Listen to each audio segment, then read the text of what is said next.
Jésus a mis ses pieds dans ma maison. Il a mis ses pieds dans ma maison. Jésus a mis ses pieds dans ma maison. Il a mis ses pieds dans ma maison. Jésus a mis ses pieds dans ma maison. Il a mis ses pieds dans ma maison. Il a mis ses pieds.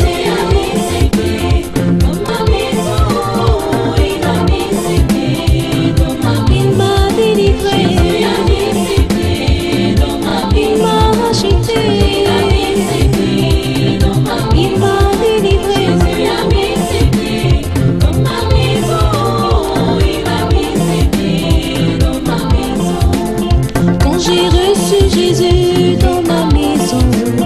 J'ai reçu la paix, l'amour et le bonheur. Quand j'ai reçu Jésus dans ma maison, j'ai reçu la paix, l'amour et le bonheur. Jésus a mis ses pieds dans ma maison. Il a mis ses pieds dans ma maison. Jésus a mis ses pieds dans ma maison. Et dans la loyauté. Amen. Ta bénédiction va durer à cause de ta fidélité. Amen. Alléluia. Amen. Alors nous allons voir aujourd'hui les leçons sur la loyauté. 7 leçons. Première leçon, la loyauté nécessite une persuasion totale. Alléluia. On dit Amen bien. Amen. La loyauté nécessite une persuasion totale. C'est un enseignement, donc on va aller doucement. Verset de base de Luc, chapitre 14, verset 26. Il est écrit: si quelqu'un vient à moi, et s'il n'aide pas son père, sa mère, sa femme, ses enfants, ses frères et ses sœurs, et même sa propre vie, il ne peut être mon disciple. Luc, chapitre 14, verset 26.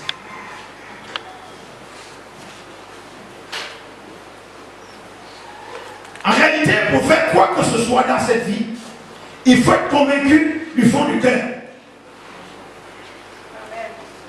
Est-ce que vous êtes là? Oui. Si vous faites des choses par imitation, si vous faites quelque chose sans être convaincu, la Bible déclare que ce qui n'est pas le fruit d'une conviction est un péché. Et la définition théologique du péché, c'est manquer de but. Du coup, tu n'atteindras pas tes objectifs. Parce que si tu n'es pas convaincu de ta position, tu n'es pas convaincu de ta démarche, tu n'es pas convaincu des actes que tu poses, tu n'es pas convaincu de la direction que tu prends, tu n'es pas convaincu, n'est-ce pas, de l'engagement que tu prends auprès de quelqu'un. Si tu n'es pas convaincu toi-même de ce que tu as envie de faire, ça ne sert à rien de le faire. Si tu t'engages dans une équipe, il faut avoir une persuasion complète. Si tu t'engages dans un parti politique, parce que je prêche pour tout le monde, il faut avoir une persuasion complète. Si tu t'engages auprès d'un homme politique, il faut avoir une persuasion complète. Il faut être convaincu. Alléluia. Il faut être convaincu du caractère de la personne, convaincu de dire de la personne, des objectifs de la personne. Il faut être convaincu de tout où l'objectif de cette personne, où elle va te conduire. Dis Amen bien. Amen. Bien aimé, si tu n'es pas convaincu, n'est-ce pas? Ok, c'est pas la peine. Alléluia. Amen. Si tu es dans une église, il faut être convaincu de la vision.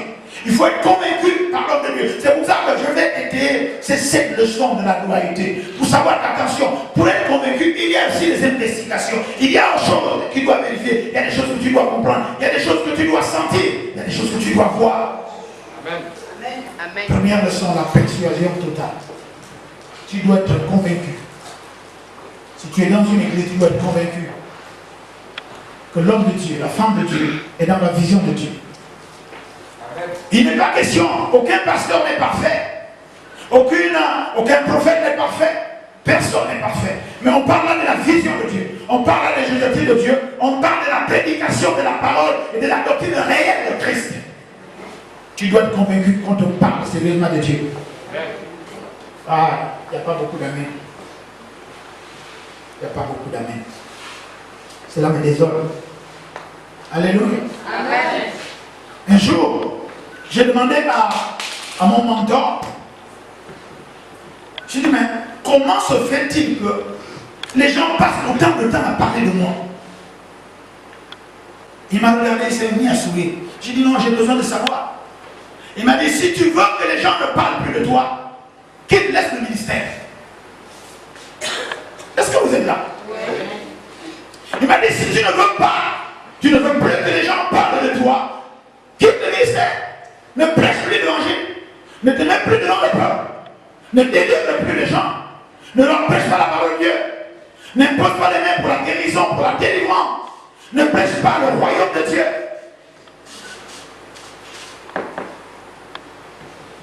Si tu veux que les gens ne parlent plus de toi, ne sois plus leader dans ton maison, dans ton travail, dans ton pays, dans ton parti politique, ne sois plus leader. Quitte la fonction de leader, quitte la fonction de direction, quitte tout ce qui fait en sorte que les gens soient contre toi, parce que tout ce qui est leader doit être et sera toujours attaqué. Et nous l'avons montré avec la parole de Dieu. Amen. Si tu veux qu'on ne parle plus de toi dans ta famille, laisse la sagesse, laisse la direction de la famille, abandonne la famille, vis ta vie de côté. Et là encore, si cette étoile est sur toi, on parlera toujours de toi. Amen.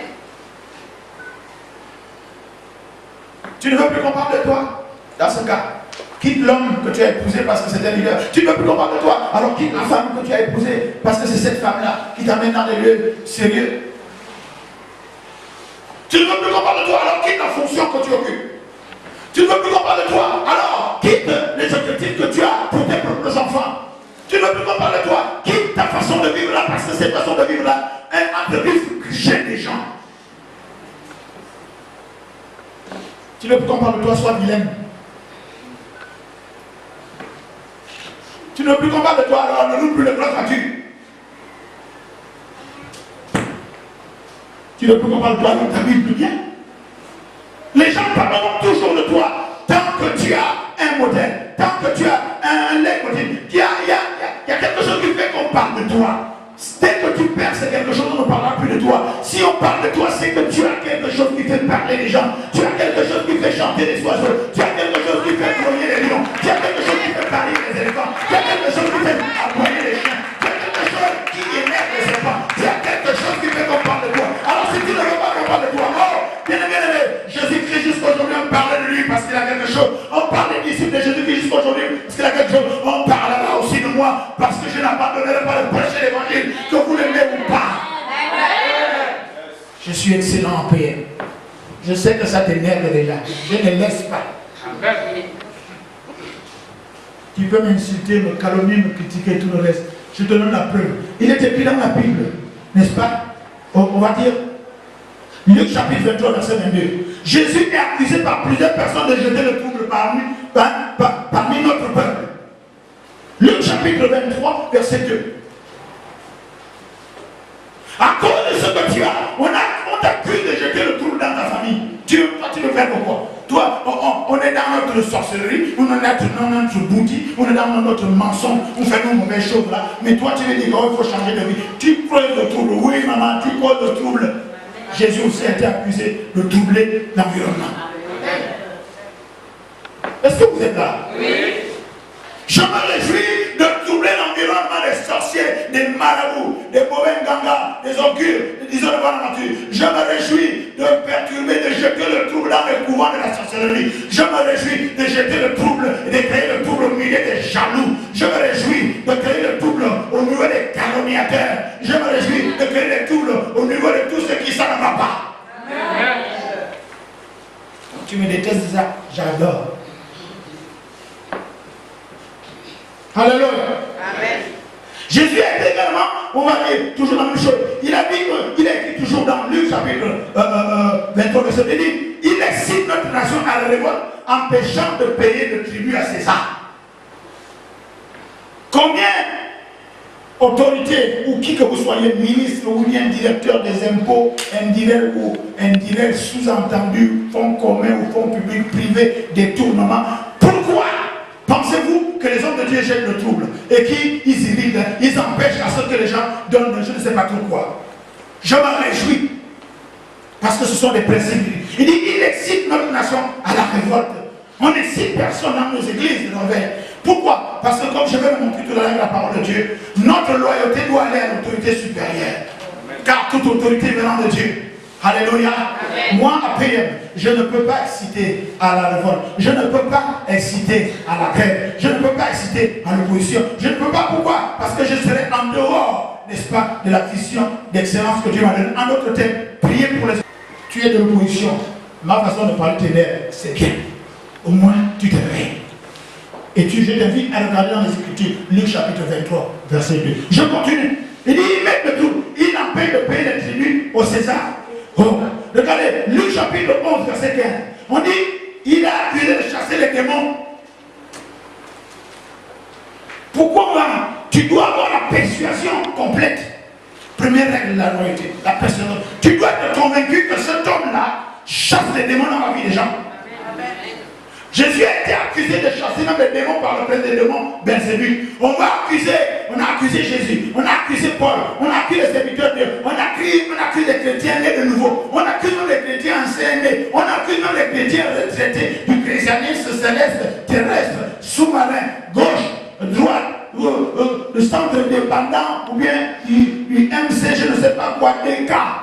Peu importe l'accusation, mais une chose est certaine, parce que justement, tu es persuadé et convaincu de la parole de Dieu. Tu es persuadé et convaincu de la loyauté de ton Père. Tu es persuadé et convaincu du Seigneur, de tes parents, de ta famille, de la vision, de l'état de ton directeur. Que tu es persuadé. Il faut que tu sois persuadé que ton pasteur chasse les démons pour délivrer les gens. Amen. Et tous ceux qui ont manifesté et qui favorisent l'emprise des démons dans la vie des gens, tous ces sorciers qui envoûtent, toutes ces personnes qui rendent fous les gens dans les rues. On voit les fous qui se baladent dans la rue sous l'effet des accords mystiques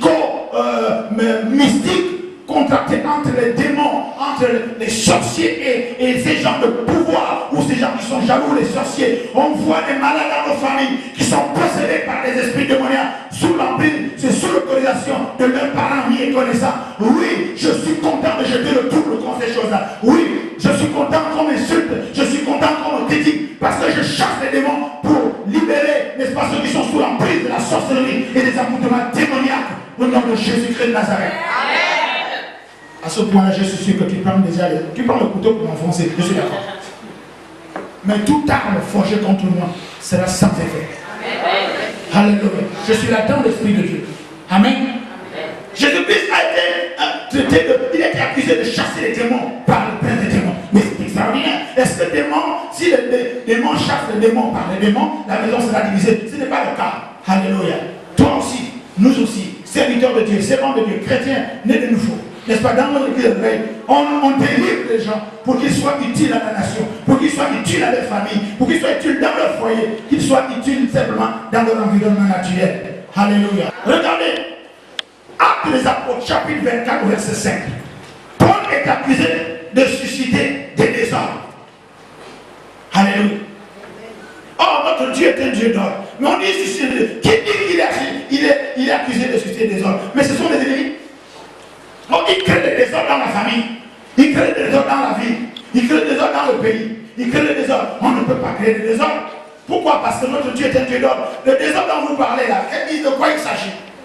Pour vous, l'ordre c'est quoi? C'est que les riches soient plus riches et que les pauvres soient s'appauvrir davantage.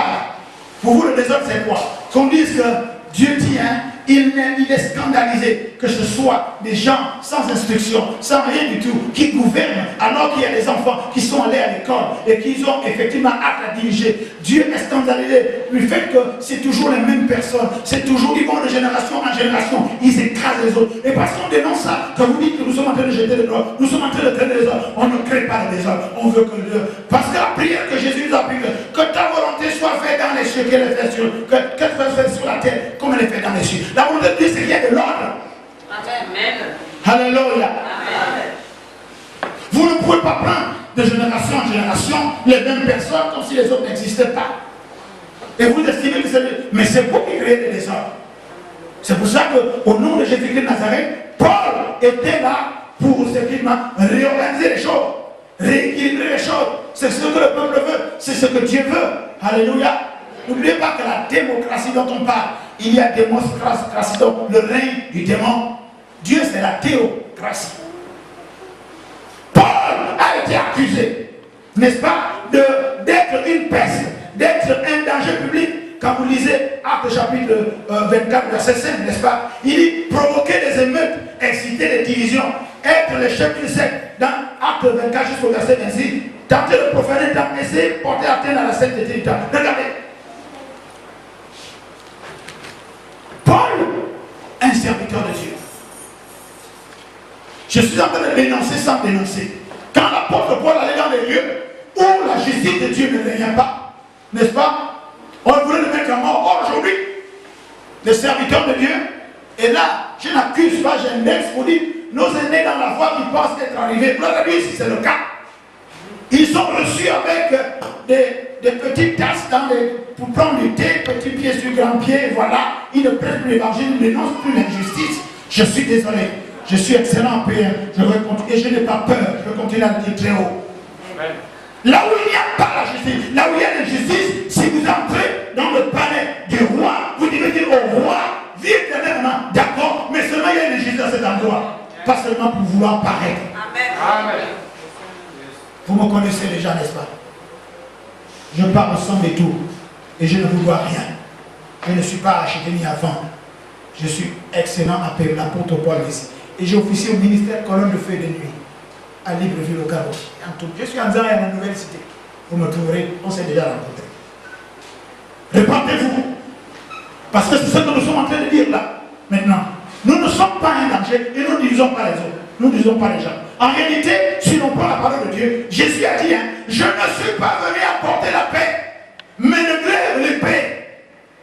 Je suis venu séparer le père et le fils, la mère et la fille. Pourquoi? Pas dans le but de les séparer parce qu'ils ne sont pas bien ensemble. Par rapport à la vision de chacun, la vision d'équité, de paix, de joie, d'amour, d'excellence, de félicité. Par rapport à la vision de partage, de communion fraternelle, spirituelle. Par rapport à la vision de la nation. Il faut donc que tous les disciples qui ont travaillé avec Jésus soient convaincus de la bonne marche, qui soient convaincus de l'éthique de Jésus. Alléluia. Amen. Tu dois, pour être béni, pour avoir la couronne de la loyauté, de la fidélité, pour avoir la couronne de ta bénédiction suite à ta loyauté, il faut être convaincu du leader qui te conduit. Alléluia. Il ne faut pas être dans les sentiments. Il ne faut pas être dans les émotions. Il ne faut pas être dans les émotions, mais dans les sentiments. Et nous devons montrer la parole de Dieu. Il faut être convaincu que, tiens, je vais dans cette église. Je suis dans ce parti politique. Je suis avec tel leader. Je suis de la majorité présidentielle, ou de l'opposition présidentielle, ou de la moyenne présidentielle, ou de la radicalité présidentielle. Mais tu dois être convaincu de ton leader. Amen. Par rapport à la vision. Personne n'est parfait. Pour nous, Église, tu dois être convaincu que Dieu a appelé cet homme, Dieu a appelé cette femme. Amen. Et que la parole de Dieu dans sa bouche est la vérité. Dis Amen bien. Amen. Oh, est-ce que tu es là? Oui. C'est pour ça qu'il est important, quand tu es dans une église, quand tu es dans un foyer, quand tu es avec ta femme, ton mari, avec tes enfants, il est important d'établir l'ensemble des faits qu'on reproche à ta femme ou à ton mari, à ton pasteur, à ton président, à ton oncle, à ton père, à ton leader. Il faut être convaincu. C'est pas seulement tu as entendu. Wow!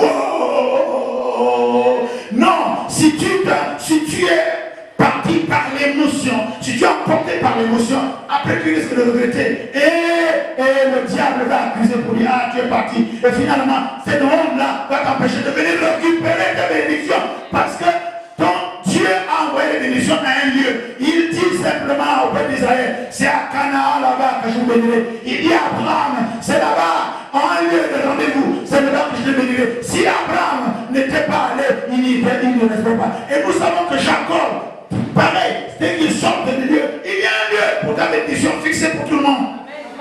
Ce n'est pas forcément le même lieu pour tous ceux qui crient au loup. Alléluia. Est-ce que vous êtes là? Oui. Est-ce que vous êtes sérieusement là? Oui. Est-ce qu'il peut avoir la fumée sans feu? Non. Alléluia. Amen. Mais il faut connaître l'origine.